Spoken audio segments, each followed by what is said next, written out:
Kelvin Zehot. Kwa hiyo natakiwa ni kujibu pale bana.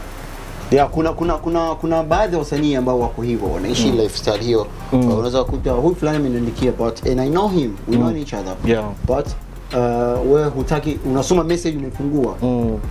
Alafu unashindwa kujibu. Kama hao unawajifine vipi? Ndio nikwambia kuna baadhi ya watu ambao wanavimba sio vizuri. Ndio uwezo ukasoma message ya mtu alafu ukavimba kutomjibu na kwa sio vizuri. Inakuwa ileti picha nzuri kwa mtu. Ndio unasikia watu wanadai kwamba wasanii wa Burundi hawana kitu lakini wanavimba. Wasanii wa Burundi hawana kitu lakini ni hivi na hivi na hivi. Yaani kweli sababu uwezo ukavimba wakati una zaidi ya milioni 50 kwenye benki.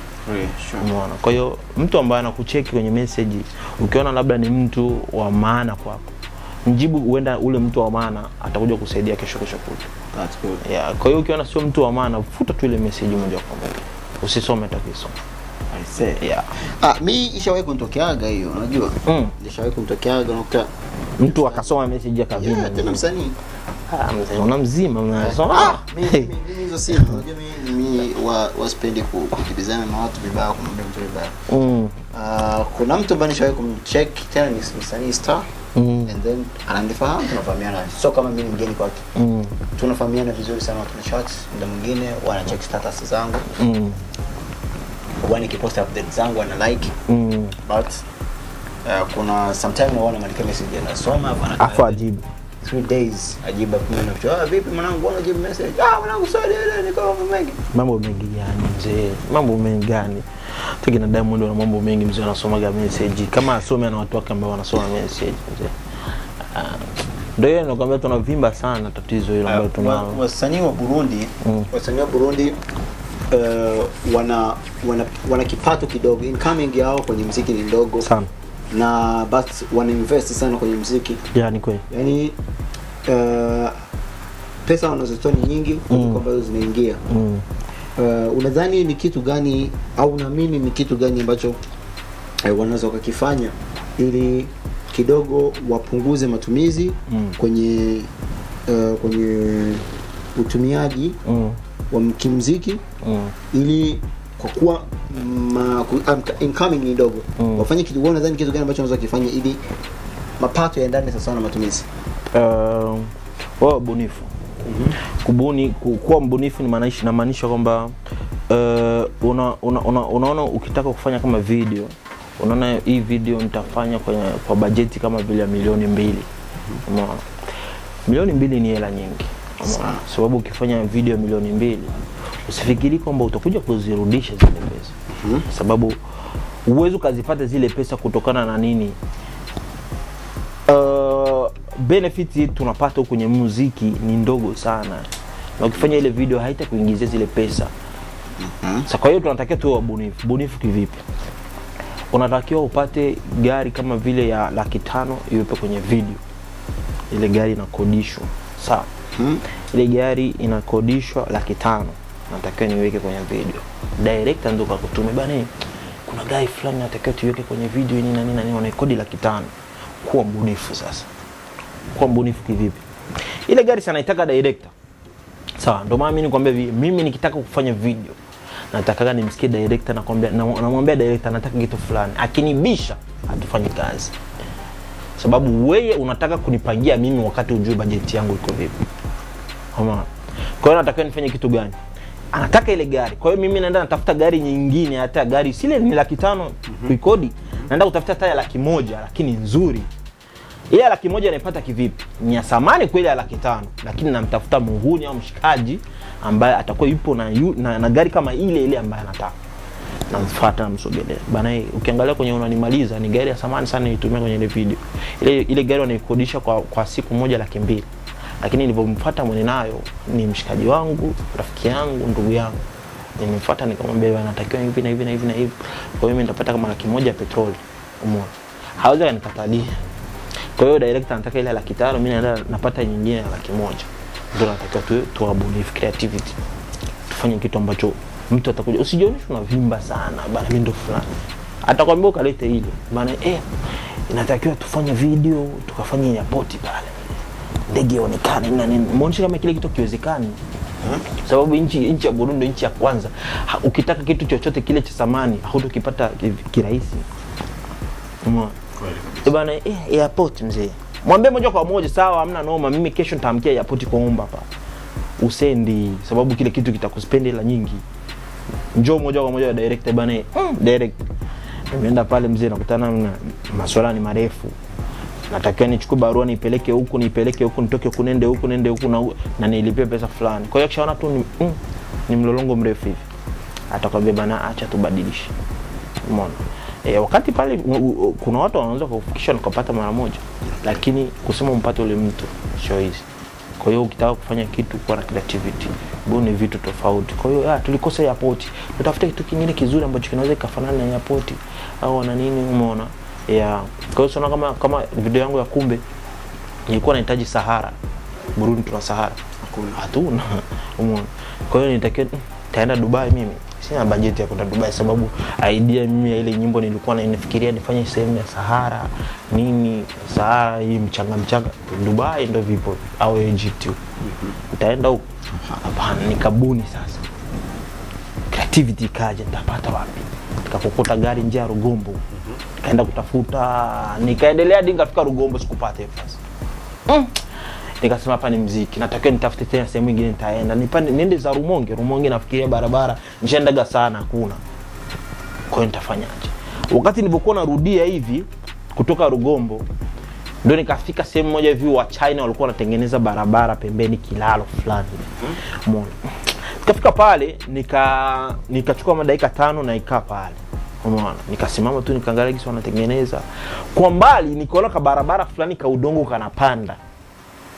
Kwa nini nisipande ka barabara kwanza niangalie? Nikapanda katika barabara. Panda katika barabara nikafika sehemu moja hivi kuna kiwanja kikubwa sana ambacho ndio kile uliona nilishutia ile video. Yes, nikafika pale nikafika pale nikaona kuna kitrekta fulani kigari kinachimba pa. Nikamfuata ule mtu.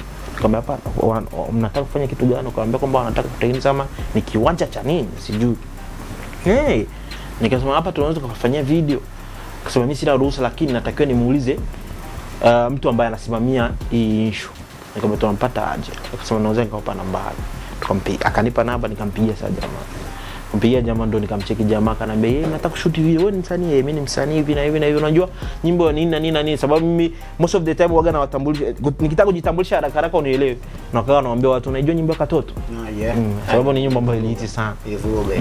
Kwa hiyo mimi nawaambia unajua nyimbo ya Katoto. Nikamwambia tu hivi anataka achukulia moja. Wewe ndio ulikuwa unaimba mwanzo. Nikamwambia ndio mwenye nayo. Kwa hiyo nilikuwa nataka location hivi na hivi. Hamna shida. Akaniambia tu hamna shida.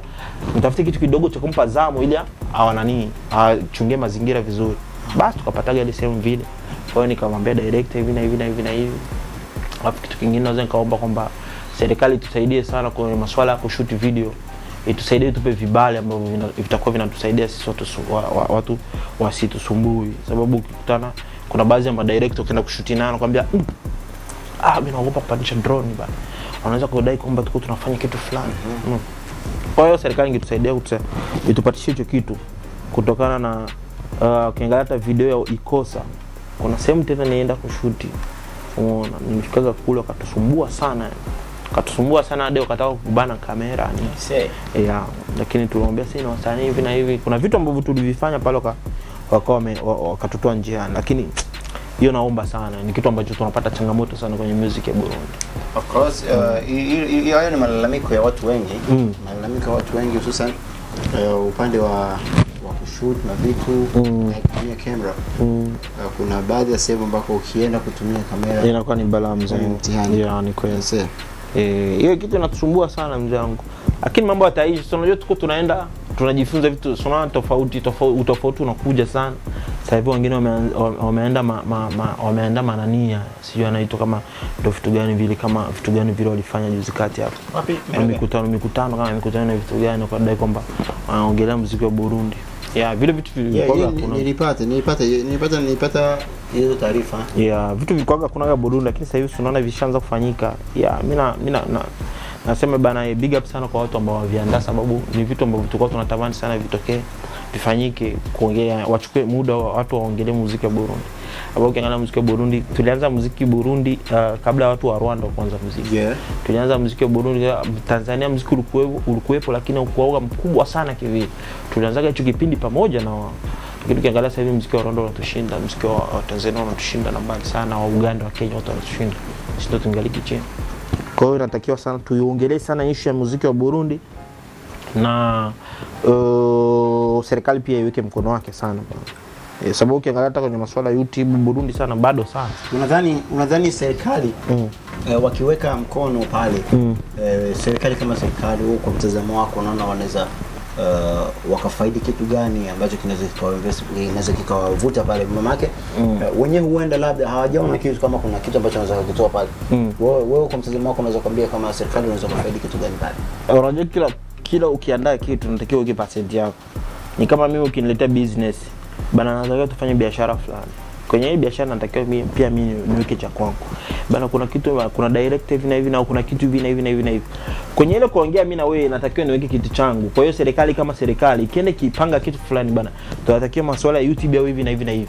Kwa hiyo waweke percent yao pale direct kwamba sisi serikali tunatakiwa tupate percent 20-30. Nilikuwa naililia mikale sana sababu ukiangalia kipindi cha nyuma chote mimi organic naenda kuombea mikali. Mnatakiwa mfanye hichi na hichi na hichi hivi na hivi. Amnaga Burundi ndio sehemu pekee msanii akitoa nyimbo hawaikali chini wasikie waikague hivi na hivi na hivi na hivi. Umeona? Ile nyimbo ikitoka unasikia msanii kapata matatizo mara kafungwa. Hii nyimbo imefungiwa sababu akafanya hivi, kafanya sababu nyie mikali utakuchunguza kile kitu. Ule msanii asingepata ile matatizo kama mmechunguza hiyo kitu. Kuna baadhi ya wasanii hapo walipata matatizo juzi kati. Wakafungwa nini? Sababu gani? Nyie mikali mlimruhusu ule msanii aacheni yani nyimbo. Ita wasanii wote wasajili au utaki kusajiliwa au utafanya kazi yoyote. Umeona? Sasa hivi bongo mwanangu upige show kama hujasajiliwa. Kama hiyo kitu nakwambia. Yaani Tanzania msanii wote apewi show. Yaani ukitaka kupewa show bana umeitwa na promoter bana vipi promoter kakuita. Nimefika pale. Salama mzee nataka nikupe show. Show ya wapi hivi na hivi na hivi na hivi. Bei gani? Bei fulani kama milioni 30 20. Hapo hamna noma. Nitakupa milioni 10. Fresh. Una kibali? Na kibali weka mezani. Sababu kwenye kibali pale kuna namba hapo ya sijui namba ya nini? Namba ya usajili. Ya usajili kuna ile namba pale. Kwa hiyo ile namba wanaichukua awasajili kama bana DJ Pro kaja hapa kasaini mkataba wa show. Msanii fulani majina yake ambayo ni Ramadhani Chiza Ramadhani mimi kama mimi. Wanaanza ni msanii fulani ambaye ni Chiza Ramadhani. Mwenye namba fulani ile namba sasa umeona tumempa show ya kiasi fulani hivi na hivi na hivi. Umeona? Yule msanii anaitwa kwa jina la stage sasa ndio linakuja DJ Pro. Okay. Umeona hiyo kitu? Hatuna hapa. Hii sinaisema leo hii mzee. Unaona ni kitu ambacho hawajawahi kufikiria. Lakini ukisema bana enjoy tukae chini tuongee. Wapo watu ambao wanasema Naka ni legend. Sijui hivi fulani ndo legend anatakiwa ongee. Ni legend lakini hapa. Sisi tulienda nchi za watu tulisoma, tulijifunza vitu vingi. Yaani ule ni legend lakini hajaikana watu ambao wanamfunza hichi kitu. Unaona? Yule ni legend sawa sikatai ni legend kwetu sio tunamheshimu. Lakini hajawa na ubunifu na hana akili ya kitu ambacho yani hana akili ya kusema hichi kitu nikifanya au nikisema kitafikisha watu fulani nafasi fulani. Safi. Kwa hiyo hapa tuko na ule mtindo kusema fulani ndo anatakiwa aseme huyu si ndo legend ana miaka mingi. Ana miaka mingi lakini hapa. Nakumbuka kipindi marehemu member alikuwepo niliwahi kuikaa naye mpaka kanambia eti wewe hiyo akili unaitoaga wapi? Kuna baadhi hata picha niwahi kupostia ni kaa naye ofisini kama saa nzima mzee. Niko naongea naye vitu vingi. Nilivyoongeaga vile vitu tu baada ya kuongea naye zilikuja project tofauti, tukaanza kucheza mechi, tukaona nini ni baada ya mimi kuonana naye. Vile vitu vilikuwa hakuna. Okay, unazungumzia kucheza mechi. Kuna hizi mechi ambazo zinaandaliwa za wasanii, sijui na DJs, mara wasanii, na waandishi wa habari. So hizo mechi zinawapa faida gani? Nyie kama nyinyi? Zinatuzalilisha muda mwingine. Kwa dhalilisha kivipi? Unakuta show mechi imeandaliwa kweli ni kwa kutaka kutengeneza umoja wa sisi wote. Lakini mwisho wa siku ule umoja unakutana sisi kwa sisi tunaleta tatizo yani tunapata tatizo mle ndani katikati. Watu wanakuwa jini tatizo linapatikana kivipi? Watu wanaona tunaenda kucheza mechi, watu wanaenjoy, wanafurahi, lakini mwisho wa siku mle ndani kunakuwa na tatizo. Inaandaliwa mechi. Sawa. wanaita wasanii bana, mnatakiwa mje kucheza mechi na nini ba. Fresh tunafika pale. Mimi nimefika saa 2. Sawa. Tunafika bana, natakiwa tufike saa 2 sio wote. Tunafika saa 2 sio wote.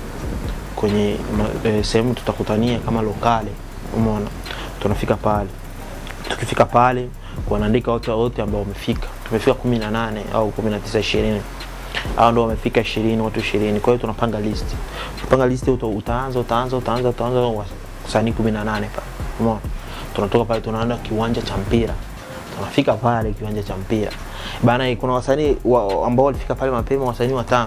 Bana, nyie acha waanze. Umeona? Wakishaanza baada kama dakika 30 saa mmoja akichoka, nyie mtaingia. Wanakuja sasa wengine ambao wakufika ile mida. Hawapo kwenye listi sasa. Mimi si ndo fulani. Umeona? Anakuja.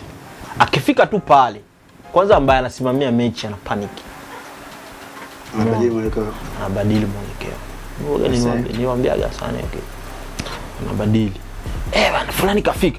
Unakutana mtu hajacheza hajacheza uwanja hata dakika 5. Na tulipanga mtu ataingia pale baada ya dakika 30 40. Mtu hajacheza dakika 5. Pam. Akipiga swato pumziki wa ndogo. Tumtoe fulani aingie bana. Fulani ashafika. Ule ndo anajua kucheza, ule ni Cristiano. Ni Cristiano sasa kafika ndo mwingine. Unaona? Ndio sasa ule ukimtoa umweke huyu mtu, kwanza yule ambao ulimtoa atacomplain. Yeye mtu si alikuwa yupo. Kwa nini unamweka? Ndio maana sisi Waswahili mzee, mimi nakaa niko proud na uswahili wangu mzee. Sisi Waswahili sikufiche, mechi ya kwanza tuliwahi kucheza kustadi. Nakumbuka. Tulipishanaga sisi kwa sisi. Hautatubadilisha. Kebi aliingiaga uwanjani, tukasema Kebi akitoka ataingia Gentrino au mimi. Na akitoka alitoka bana fulani ndio hata wewe mwandae mtu wako ataingia. Nitaingia tu mimi, hautanibisha. Umeona? Ndio kitu tunafanyaga. Umeona? Sasa kwa hiyo ndio tunafanyaga. Yaani hapo kama bana hapa hata ufanye kitu gani ndio hivyo. Mimi hapa lazima ndio hivyo. I say. Ndio kitu tunafanyaga. Kwa hiyo kwenye hizo mechi vitu vilitokea ni hivyo. Watu walikuwa wajui, lakini vilitokea. Mechi ya kwanza tulicheza kipindi cha nyuma hapo. Ilitokea hivyo vitu, nikawaambia. Mechi ya pili wakati tunaenda kucheza retour ile wa DJ, niliwaambia bwana, kuna tatizo ambalo lilitokeaga, hamkujua ile tatizo lilitokea vipi. Kwa hiyo natakiwa mwe makini. Umeona? Natakiwa mwe makini sana. Huu makini utatufanya sisi hivi vitu vyetu vinafika mbali. Unaona? Msimuoni sababu ni mtu fulani alifika au sababu mtu fulani bwana, mnaona huyu ndo fulani. Kweli ana fan base kubwa. Lakini pia mnaheshimu ile, unajua shuleni wanasema kwamba mwanafunzi anatakiwa aingie shuleni darasani kabla mwalimu. Kwa hiyo mwalimu akiingia darasani tu basi tayari anakuwa amemaliza. Wewe ukija nyuma yake unakuwa hauwezi kusoma. Kwa hiyo labda kwa huruma wake anataka kuchapa fimbo ukaingia hivyo. Kwa hiyo sasa sisi tulipofika pale mwanzo, kwa hiyo sisi ndio tunatakiwa tucheze. Tumechoka sisi wote, ndio waleteni hao watu waingie. Kwa sababu alikuja amechelewa. Umeona? Okay. Sasa wakaja kukielewa hicho kitu baadaye. Ilivyoandaliwa mechi ya pili pale, ndio maana unaona mechi ya pili hawakushtuka kwamba fulani hayuko wala nini. Umeona? Ikaandaliwa mechi ya pili ikaandaliwa pale. Basi tukacheza vizuri tu, mechi ikaanza hadi mwisho tukamaliza, tukatoka pale tukaenda reception. Mambo yalikuwa vizuri. I see. Yeah. Ndio kama hiyo mzangu. Asante DJ Pro, nashukuru sana kuja kunitembelea nyumbani. Ndio nashukuru mzee, kijuisi fulani kitamu. I see, sana. Bana, mimi siku za usoni nitakuwa mgeni wako pale nyumbani. Karibu sana. Kuna fulani ambayo nitakuja kutushare pale kidogo. Mzee karibu. Sasa mimi nitakuwa mgeni wako sana, napenda juice mzee, natakiwa niwe kuja kuzinywa sana. Karibu sana. Hatari. Okay. A day with Kelvin Zehot.